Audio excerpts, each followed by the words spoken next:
Hyundai Genesis review. So, let's take a step back to frame the Genesis.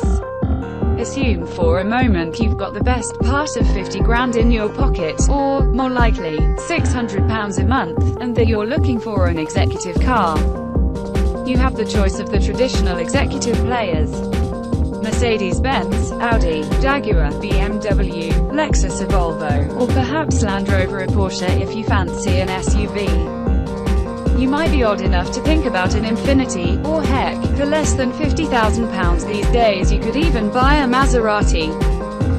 But just for a moment, let's pretend too that you don't care about carbon dioxide emissions, so a powerful diesel or a small turbo petrol engine are not necessarily for you.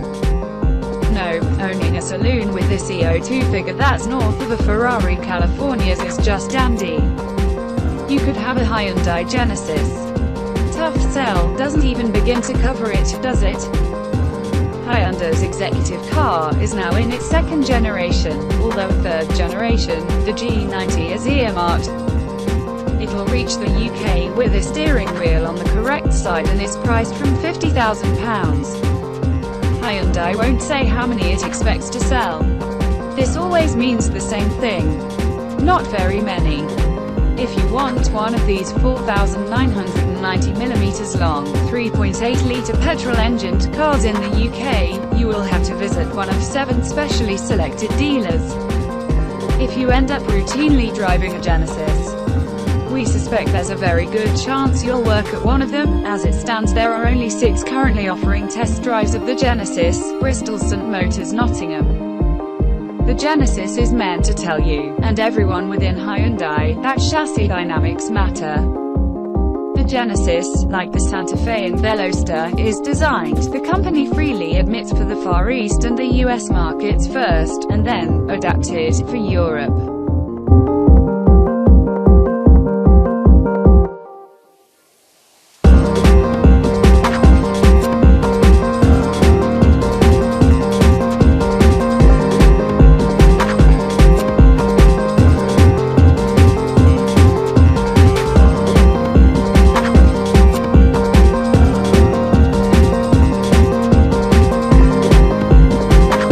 Certainly no business case for a diesel.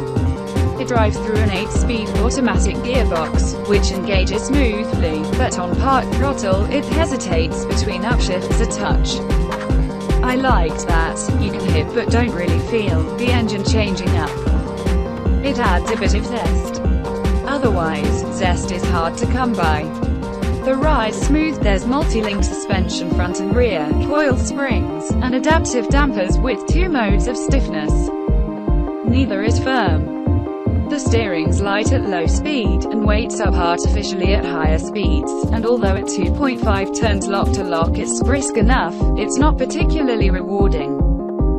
Not enough, anyway, for a company that benchmarked the BMW 5 Series for dynamics, the A6 for its interior and elements of the E-Class, too. That said, it's relaxing. I came away feeling that the Genesis is a bit like a Citroën C6, only more composed, less interesting, and more expensive. Should you buy one, though? Lord no. What a world. Where a Hyundai costs as much as a Maserati. The wooden size and shape and addition of technologies on smaller Hyundais I could get used to pretty quickly. The numbers might take me a while yet.